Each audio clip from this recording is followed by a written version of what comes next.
Does Papa Gut want in? Is he gonna be the person who explains DIY hormones to me? Oh my god. Could you imagine if that's Papa Gut who wants to come talk about that? That would be a nice conversation. I'll do that. Oh no. Are we having a hormone debate right now? Wait, Papa Gut wants to talk about hormones with me. Are we doing a hormone debate right now? All right, you know what? Fuck it. Well, it's not a debate. I'm not going into super Nick mode. I just want to ask him questions because I don't get it. Is my chat even interested in this topic? Your chat doesn't want to hear the hormone conversation with Papa Gut? There's no way. There's no fucking way. Do they? Yeah, they do. They absolutely do. Really? All right. Well, okay. All right. You know what, Nick? Are you in for this? Right. Papa wants to have it. If Papa Gut shits quickly, I'll talk for like wipe your ass, Papa Gut. 30 minutes max, and then if he wants to if you want to schedule a stream to talk about it more in depth, I'll do it on Twitch. Like in the next 2 days or so. It's late and I gotta do shit in the morning. Okay, Papa Gut, I haven't heard from you since the Deaf Noodle shit. What have you been up to? Just crying on stream and posting it for attention. You know, that's all. Damn. Papa Gut, if my toilet could speak, I would want it to be your voice. That'd be kind of cool. I mean, I bet it would feel nice. The reverberations of my deep voice might feel good into your asshole. Yeah. Nice one. So I don't know a good place to start on this. So you're interested. Well, so kids doing drugs. Where do we stand on this? I didn't come into here. Well, okay, I didn't come into the stream. I'm sorry, I'm a little drunk. I just had a little bit of rice. Hey, perfect. Hey, perfect. Perfect. Let's go. You're at the right place. Let me try to collect myself. I didn't know that this was the conversation when you guys said it in chat. I was like, yeah, sure, I'll have the conversation because I know this. I know the argument. I'm not like 100% on board with it, but I understand the argument well enough to like probably push back pretty well, at least if you want to have a healthy conversation. It's not really a debate that I was looking for. I put out like a tweet thread where I wanted to talk to like a lefty YouTuber of some kind or Twitch streamer, which I feel like you fit well on that. Why not Keffels, bro? All right, so I feel like I burned the bridge with Keffels and Demon Mama. Keffels wants Nick like nuked, and probably all of us in this call. Keffels wants me dead. Okay, no, I'm just kidding. No. I mean, however, you can't burn bridges, Nick. What are you doing? Here's the deal, though. Keffels does want Nick dead, but Nick also was on a show where Flamenco was also co-host on that show, where Flamenco was on Kiwi Farms, and Kiwi Farms murders people, and so therefore Nick murders people. All right, so it is fair. Something like that today, where it was like Nick is like loosely connected to Augie, who did a show at Flamenco, who's once the host of the Kill Stream, who's talked about on Kiwi Farms, a website that Destiny promoted. That's why Destiny is bad. Well, yeah, you can't argue with that logic, bro. And now Destiny's platforming a literal Nazi. Oh, don't give me this Papa Gut. Don't give me this soy shit. You know you like the content. Listen, first of all, I don't care about the content. Like I do enjoy watching some of the content. I don't really like Nick Fuentes, but I do personally value the discourse that Destiny has with Nick Fuentes in a way where I feel like it can potentially de-radicalize some of his audience. So I don't think it's like a horrible thing that he's doing it. It's so weird that this is the conversation when this was literally what he was praised for in the beginning. was his well, now everybody hates him. Yeah. Well, yeah, that's the thing. Like Nick would talk to all these people. Nick talked to John Tron or whatever when John Tron was talking about all kinds of stuff, and everybody thought that was a positive debate. Nick well, they would argue. To John Tron? No, I meant Destiny. I meant Destiny. Yeah, I was like Nick Fuentes talked to John Tron. That could have happened. It probably would have went really well. I think it's more the argument people would make after that would be like, well, he's not just talking to him once in a while. He's talking to him constantly, and they're actually very friendly. Like they're eating chicken and waffles together and shit on stream, and like. I mean, you wouldn't eat chicken and waffles with Hitler if you had the chance to. I'm just kidding. I wouldn't record it. Why not? It's free content. Yeah, don't you think the super chats would be insane? Like, come on. I guess it's free content. Okay, so hormones. You want to talk about hormones for kids? Basically, I wanted to talk about the hormone stuff with somebody. I don't know how pro you are of it, but for the most part, everybody I talk to is usually like at the end of the conversation, like, yeah, well, I think that's probably kind of bad. I don't know anybody who's like 100% because there's like DIY hormones, then there's people getting like legit hormones, but they're not getting them like through a doctor. They're getting them through like a sketchy website, and they're sent through like a box that looks like a toy, but in reality, it's hormones. Yeah, it's like a life-changing drug. Yeah, I'm very against self-diagnosing, and I'm very against general like DIY drugs. When it comes to prescription drugs for kids, hormone treatment from like a trained therapist, I'm very apprehensive about it. But I understand the argument comes down to if you have a kid who is properly diagnosed with gender dysphoria, going through a puberty that doesn't align with their gender identity, could be incredibly dysphoric for them to the point where it could cause severe mental health health issues. Fuck, I think we agree. Yeah. Maybe slightly That's less. it? That's all it took? I'm more sympathetic to that position, but I'm still not sold on it. I feel the exact same way. That's exactly how I feel. Well, yeah, look, it's a situation. Here's the thing. Gung ho about it. Let's do it. You want to cosplay? Okay. Let me say this right now, all right? I was in the fucking debate club for like 10 years of my life, all right? Part of debate club was arguing the other person's position, even if you don't know, even if you don't agree with it. But I'm saying, okay, here's the deal, all right? Okay, listen. We're prioritizing, okay, I'm going to argue for Nick, all right? This is going to be a horrible idea. Wait, you're going to argue for me and Papa Gut's going to argue for Vosh? Yes. Okay. I'm going to pretend like I'm Nick Vosh debate. I'm going to pretend like I'm Nick Fuentes. No, I'm just kidding. Got the Nick Vosh debate. No, but wait, hold on. So here's the deal.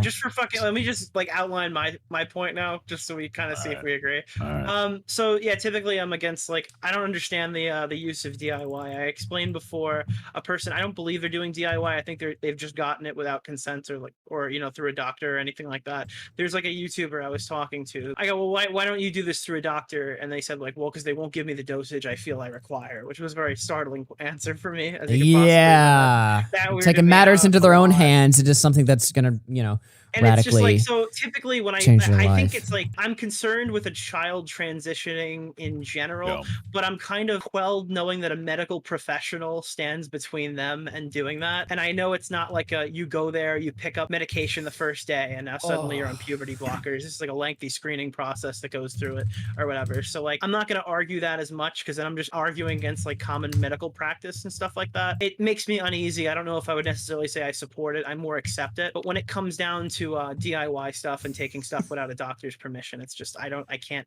understand, outside of like living in Kuwait where you could be killed for doing this, where I understand the use for that in general, because because grown people wouldn't have access to those drugs. All right, so the argument, counter argument to that would be, is that, oh Jesus Christ, I'm drunk as I think. When you the counter argument to that would be that there are some areas where you can't really get hormones, like in more conservative states, where they simply won't validate the diagnosis in general, and so you would want to get some kind of a hormone through an outside way to be able to basically self-medicate to go through your shit, for lack of a better term. And I think that there's value to that, especially when you're talking about like an adult, right? Like if you can't get hormones as a fucking adult, but when it's kids, I don't trust kids to be able to measure that, or teenagers for the most part, to know what they're supposed to do. I heard Medicare talking today. He brought up a great point. What if they're purchasing this shit off the website and then like it's just not what's advertised, right? Like what if they're getting completely like incorrect stuff with incorrect dosages, and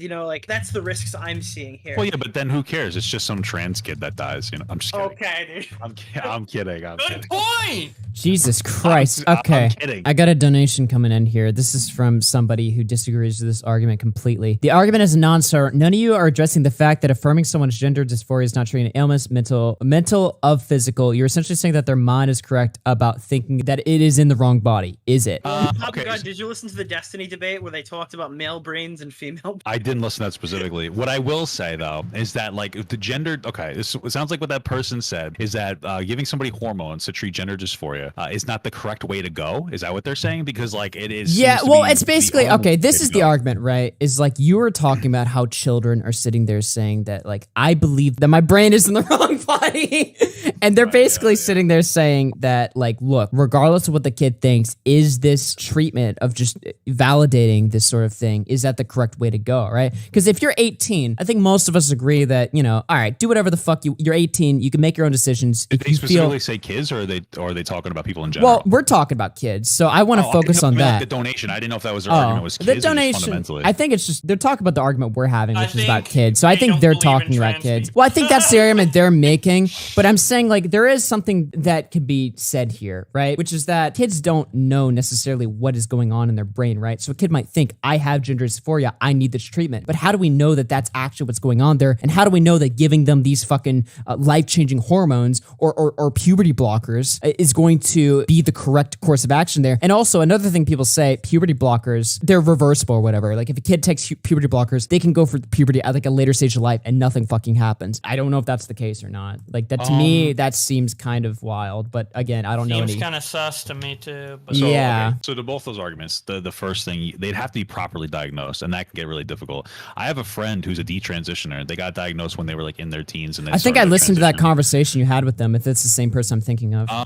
That might have maybe this was an older one, so it's possible. The newer one I had was with like a 40-year-old trans man. Yeah, that person is actually somebody I recognized from our community or something. I remember. Oh yeah, like Latchkey Goth Boy, right? Yeah. He's pretty cool. Yeah. I watched a little bit of that, not the full thing, but anyway, go ahead. Yeah. So and they said that it was really easy to be able to get diagnosed. They thought that they basically self-diagnosed to an extent. They went to a therapist. They said, "This is what I have." They used information online that's available to like give the right answers, and then they were very quickly like diagnosed and sent on their transition. And that's where it gets like really potentially scary. And the biggest issue I think is that we don't talk about detransitioners because we always think it's always transphobic. And transphobic people probably love talking about detransitioners, but for most normal people, they just want to know for the context. Right. So you'd have to make sure they're properly diagnosed, which can be very difficult, especially in a lot of more progressive spheres where a lot of young kids are experimenting with their gender ideology, which is fine, or they are doing it as like a fad, or they maybe even just misdiagnosing some other issue, like maybe they have a body image issue and they think it's their gender or something. And so it can get a little dangerous there. To the other part of taking puberty blockers, I think if it's short term, it's like reversible. Like if you take puberty blockers for like a month or two, it's fine. But if you go on it long term, I've watched Buck Angel in both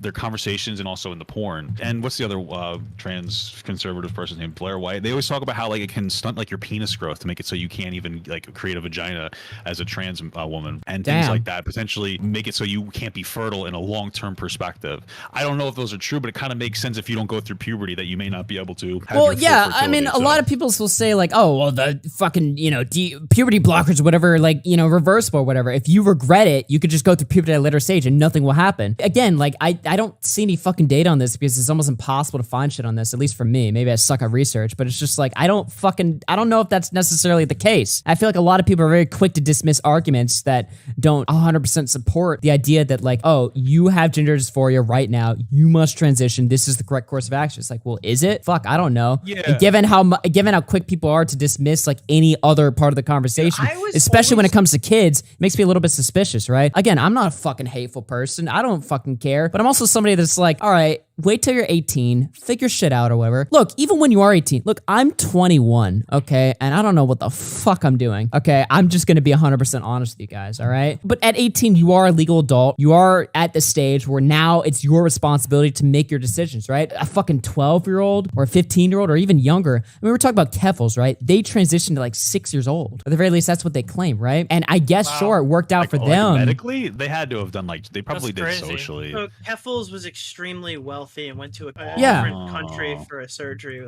Yeah. At 6? I don't know if he had the surgery. Well, that might have been like, I don't think an outlier. I don't think you can get surgery for there's no reason for a 6-year-old to get any surgery at all. It's probably that they might have socially transitioned, and then as they got older, they might have gone on puberty blockers, et cetera, et cetera. Right. I mean, if you ask like any actual trans person, like adult trans person, when they knew they were trans, they'll say like when I was like 4 or 5 or 6. So there are some people who are trans. Yeah. Wikipedia it's just hard learned to at age of 12, by the way, not 6. Oh, look at this guy. Age of 12. That makes a bit more sense. Oh, people on Twitter would tell me. Fuck, I guess I'm guilty. Hormones at 16, bottom surgery at 18. I think that's normal. Well, okay, so the biggest thing, I've talked to 12 though. That's a dude. When I was 12, dude, I was like retarded. Like I don't know, but man. She wasn't on hormones for 4 years after she. Yeah, starting hormones at 16 and after you already identified. I barely had a comprehension of like gender at 12. Like I didn't fucking. I was just like, I'm a. I think it comes down to like for a lot of people, like, okay, there's somebody in your chat that said like I felt like I was Batman since I was 6. So I think a lot of people think that like gender dysphoria is like I feel a certain way, but it's more of I feel a certain way to the point where I'm incredibly depressed and potentially suicidal. Like we know of the suicide statistics are like much higher for people. So I don't think it's just like a feeling. It's like a really horrible feeling that weighs on you every day. I don't think it's just like, oh, I'm Batman. It's like you're sick. Yeah. Like imagine like you just wake up with tits, dude. Yeah. Well, the problem with this conversation is we're trying to comprehend something that none of as far as I know. According to Kiwi Farms. Well, yeah, but here's the deal. I'm white, so I'm like powerful, so I can. Trans friend, guys. You've already. Get a trans friend. I need a new But a lot of trans friend. people don't even know like all the things about it, right? Like you have to put yourself in the mind of somebody you don't even like. You can't even comprehend. Like I could never comprehend like not like feeling comfortable in the body that I'm in. I fucking like being a man. It's awesome. I'm misogynist. Oh, do you wish you were like? Oh god. So you wish you were taller? I want to ask a question. I feel like I'm gonna. Get No, I actually don't. People tell me this all the time. They're like, "You cope." That's a cope, dude. Yeah, That's a exactly. cope. And you're telling me the same thing I hear all the time when people say like, "Oh, don't you feel like a piece of shit because you're short?" No, But do you I think don't. That you would, do you think that you would want to be taller if it was actually humanly possible? What would it gain for me to be taller? No, I'm just saying, like, more sexual selection, baby. High value males, Nico. I hate women. But this is the thing. It's actually a very interesting conversation to go into. Do you think you'd have more of a desire to be taller if you actually could be taller? I don't see what I would gain from it. Well, no, I know, but like the thing is, it's one of those like psychological situations where like if you literally can't change anything, then people tend to be happier with their choice. What but if you close your eyes and perceive yourself as? Well, 6 okay, feet people and say always that? say stuff like, "Oh, well, more women will want to date you if you're taller or whatever." I don't want to fucking date. Well, I don't want to date. Well, no, I don't want to date women that see me as like, "Oh, he's a tall guy, so therefore he must be fucking strong and protective or something, or whatever." Didn't date you, but you I mean, just passed my that's threshold. shallow shit, right? Like, I agree. Well, I guess so, but that's not. I mean, usually people who like physical characteristics on somebody, it's not like that's the only thing they like about them. Like, you know, well, a lot of women my like wife's shorter tits, men, but so I don't know. My wife's tits is one of the reasons I married my like that I started dating my wife, but it's not the reason I stay. You know what I mean? Right, All right. You know, that's what. I gotta. But there, but I've like. Okay, what are you saying, Nick? This is a nuclear question. Let's go. And it's like I didn't realize this conversation would be difficult. All right. It's not difficult. We're all fucking chill as fuck right now. No. I know I'm gonna be clipped. That's why it's difficult. Who's gonna clip you? Somebody's Who, gonna. Keffels? Keffels fans, start Alright. clipping. My question to you is, if this is gender affirming and this is like an answer to a person who is like suicidal, who wants to feel validated, so we abide and give them the surgery that they request, and they do this. I guess like, why are the suicide rates still so high? That's a good after question. They get the surgery. I can answer that question. Unlike the statistics that you've looked at, can you tell me where they point to for transition being over? That's a good point. I didn't consider that. Yeah, that's the biggest thing that people are like, well, after they transition, I can socially transition. I can start taking hormones. I can go through feminization or masculinization surgeries. I can go dude. through all this other stuff. You know, I guess like when I think of You wanna tell me- detransitioner horror stories, it's after somebody's already done something to their body. So I attribute that to like, holy shit, dude. Like, You know what I think the reason I is? cut my cock off, bro. I can't go back from this. Now I'm gonna kill myself. You know what when I hear trans suicide, that's the first thought. But I guess you're most right. of it's Maybe that people. It's just like if you look at somebody that's able to achieve the body that they desire, they're significantly happier than people. Like what most people don't have the money to go through. Okay. And it's especially worse for trans women. It's harder to feminize a body than make it more masculine. So trans, well, you know, it's like $400,000 just to finish everything to make somebody like look the way that they want to look, and that's the biggest reason why the suicidality doesn't really go down. Well, to me, this is like a dumb answer or whatever, but like people react extremely negatively to all kinds of change. When you're literally changing your body and shit, and you don't feel like an immediate sense of like, okay, well, I felt like I was in a different body. I changed my body, and now I'm reacting negatively to the sort of like change or whatever. Maybe that sense of realization, like, oh fuck, I'm not immediately happy. Maybe that's, I don't know. I'm talking on my ass right now. But human beings have like a psychological effect where they react to change in a very negative way. Well, part of it's just hormone changes, and people like there's I think Samantha Lux talks about this. She talks about how it wasn't like immediately amazing. Like it takes a while to adjust. Like it's a lot more than just like a button that you turn on and they're like, oh, you're perfectly happy. It's a very difficult, complicated process for people to go through transition. I have somebody it's very stressful in the body too. Hey, Jessix wants to call in. What do you guys say about that? Sure. I don't know who that is. Is that a trans person? That's no. She's a conservative person. She's a she's a Catholic woman. She's a Catholic woman, but she's based I don't because know who that is. I'm a Catholic too. She's cool. I want to see, because She's now very like that conservative. answer really. I But not want in to a see if bad they way. track like pre-op versus post-op, because I always hear the 41% number. Well, and like I wonder even how that like post op, changes. what is it like? You know what I mean? Like, what's the what? Because there's so many different operations that Yeah. you need to get. You know. I realize I'm thinking of this in like the way that people think of like 1350, where they, oh, that's a number. What does it mean? I'm actually interested to know a more detailed statistic. I don't know. I don't think that there is anything that's been that they studied that much, that deep into it. Pre-op versus Never mind, post-op. we are. Post-op after 5 years. Post-op after 10 years. That would be data you could use. Yeah, I think it's that they don't really study a lot of it. There's not a whole lot of data. I don't know how you would. I guess you'd have to ask people who are comfortable with their body if they like their. I don't really know. Like, I don't really know. Well, I don't think know that what there like could I'm be. sure we'll see like, dude, everyone likes to say like, oh, this has existed for 100 years, or like there were people doing this in the 1900s and shit like Yeah. that. It's like, okay, They didn't that's have the fine, opportunity to but- even like go through the entire. Well, that's what. Yeah. But before, when I asked Augie if you could be taller, would you be happier with being taller? And he's like, I don't think so. That's what I was actually going to ask a little bit. But if I'm you not. think about it, I'm is not if you- upset at being short No, though. no, It's- No, Augie, you're good. hold on. My point is that like back in the day, trans people couldn't transition. So I wonder if some of them were happy because they were like, this is all I can do, and they were forced with the decision. Whereas if you could change the decision, is it making some people less happy to have more choices? Yeah, I how know many, it's weird, how many you know what I mean? tomboys from the 1950s would go, no, I'm actually just a dude now? Yeah, How- right. And like, oh, it you know, wasn't maybe widely taught. yeah, it's just like it's a lot. I'm not saying we shouldn't have people transition. I think that we should if we have the thing. Let me- I'm just saying it's interesting to think about. Let me read some of these and then I'll add Jessix. So loud on my end. Hello. Hello, I have to be kind of quiet. No, but I wanted to make. Jessix. You gotta come in hard, all right? You gotta. Holy You gotta. shit. Wait, Papa got every lefty that I've heard of or talked to, I feel like Yeah. has the same fucking position as you. So like when I hear all this Keffel stuff where she's talking about like 'Cause I'm gonna smart, like dude. transition your kids and shit like that, it's like the first thing I see people defend on Twitter, but nobody will explain it to me in a call, and I need to know why that's not I bad, don't- because I it don't know sounds if- pretty bad, bro. No, I wanted to comment on the surgeries thing. So just to preface, like obviously I'm not advocating for trans rights, right? I'm conservative, I'm Catholic. But one thing I will comment on Okay. as far as the surgery goes is that there's no actual standard for medical care for people who transition. So a lot of these doctors, there's no like for a breast augmentation, for example, right? Or most plastic surgery, there's a standard for how it should be done. So if you're botched, like if your surgery is botched, you should be able to go to any doctor and they'll be like, okay, well this part was done wrong. They did this wrong here, whatever, right? So when it comes to this like bottom surgery, a lot of the time there still isn't like a standard medical, I don't know, like a medical standard for how it should be done. So you can go to one doctor and get it done one way and one doctor and get it done the same way, and you're gonna have like drastically different results. And because of this, a lot of the doctors can't really be held accountable when they do something wrong. And also like the people who get the surgeries done, when they are butchered and they go into like their communities where they were encouraged to get the surgery and they talk about how it was botched, they usually get like bullied out of these circles, right? So now you have these people that still, they're not quite detransitioners, right? Because they don't regret the idea of like getting the surgery. They just regret how it was done to them. And it's usually done in a way that's very difficult to fix. And when you get botched from one doctor, another doctor will kind of be like, ooh, I don't really want to touch that, right? Because obviously there's already a lot of issues going on. So I think that definitely could contribute as well to like possibly the suicide rate. Maybe I don't know. If, Super unfortunate. I've done a lot of research onto like the surgeries, right? Because Where did you like, get the push out of community part? I just never heard that. They're like, oh, I got a botched surgery, and people are like, oh yeah, well your wiener's gross now, so so don't for talk to me. example, if you go on like the no, it's not that. If you go on like, for Wouldn't that example, be the related to trans sex appeal? Like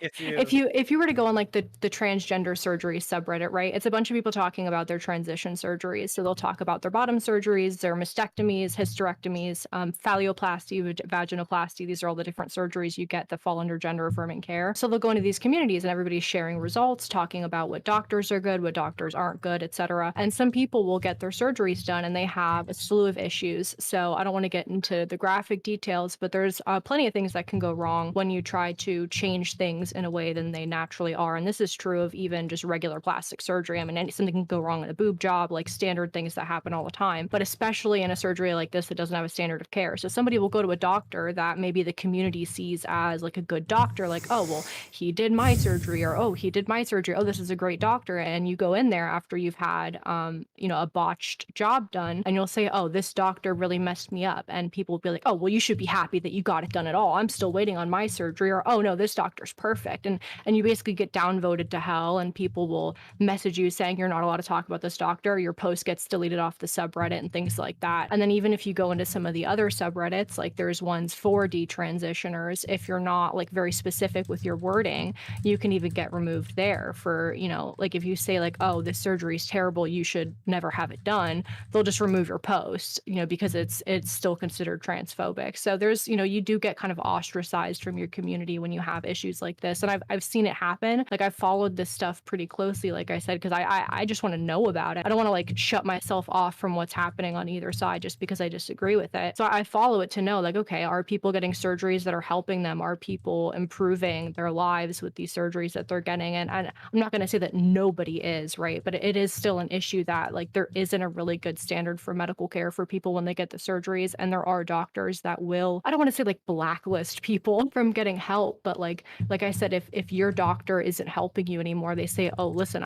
all I am is a cosmetic surgeon, right? Like I can't help you with X, Y, and Z issue, and now no other doctor wants to touch it. You're kind of like screwed there. You're in a really bad position where you're not able to get help for what was done. Yeah, I mean, if that is true, then like it seems to be more of like we need a better standard of care for trans people. Yeah, So, I'm not saying that we shouldn't. I'm just saying that that probably doesn't help with things like the suicide rate, for Jessix, example. I gotta ask you, as a fellow Catholic, by the way, I'm Catholic as well. All right, just so that Oh, I'll I didn't. just I didn't know. no, I'm not saying that to you. I'm saying to the whole chat, just so we know. What does the Bible say about trans people? I don't think it says I mean- anything about trans people, does it? Does it? Actually, Well, I'm just wondering, like, what is the Christian perspective on trans people? Like, what do you think it is? I mean, I would say the Catholic position specifically, because the Catholic position on Right. most things isn't explicitly found in the Bible, because they go off of things like natural law, church teaching, tradition, etc. But I would just say it violates natural law in general. Like if you're born a man or born a woman, then that's what you are. yeah, However and you if you're want born with society no to leg, perceive don't you. fix that. What if you were born a pedophile? Should people rape children then? I'm not saying no, of course not. I don't think. I'm just saying, what if someone's That's not- born a that's not what pedophile I and there's a said. way to fix If it, we- but if then it- would the Catholic Church not want it fixed because that's against natural order? All I'm saying is if we're talking about natural order, like this is how you're born as. I just don't really agree with that in general. I mean, like if you're born somebody that likes to molest children, you probably shouldn't be doing that. So if you're born No, like you trans, just you know, become a That's kind of a priest. radical example, I but should didn't- be that's such a weird, yeah, that's that's kind of a such radical weird- example. But Wait, what if you're that born? is the remove it whole- from like the pedophile. Like what if what if you're born without a gay? leg? You're gonna want to get like another. You're gonna want to get like a fake leg to. No, That would have been a better compensate. example. That's the one I brought up. Then you Yeah, turned into definitely. pedophilia. Better I'm example. sorry. I'm sorry, guys. I'm just Okay, I'm a saying that virtue. no- Papa signaling Go, you're leftist. engaging in bad faith right now. I would say Like that it's commentary not. I would say channel. that it's not equivalent, because putting on a prosthetic leg is not removing a prosthetic healthy cock. body. It's not removing a healthy body part. Or But if you go by natural law and stuff, and What if you get breast if you're- implants? What if you're born gay? So like, I'm not really pro plastic so- surgery in general. I'm would- not would- saying it would- should be banned, but I wouldn't get it. would Christianity say it's okay to be born gay, just not to act on it? So you just have to be like Yeah. terminally. Like, Yeah, that is what it is. Oh, okay. That's- Okay, then that's that the debunks the pedophile argument. Yeah. Yeah, Okay, that's the never mind. Catholic Yeah, position yeah, that if you're yeah, that if you're Yeah. born with same-sex So attraction, yeah, then you can live a be celibate pedo, you just lifestyle. can't- Yeah, I don't mean to put you in like a tough spot, by the way, but I just thought it was like relevant. Jesus Yeah. Christ. Yeah, I don't know. It's an interesting conversation to have here because I don't know. We kind of drifted away from the kids' hormones.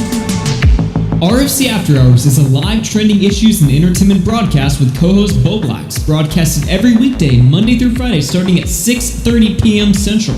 The show is for entertainment purposes only. All chat messages and donations read are the words of the original messenger, and certain viewpoints expressed do not reflect that of myself or Bowblax.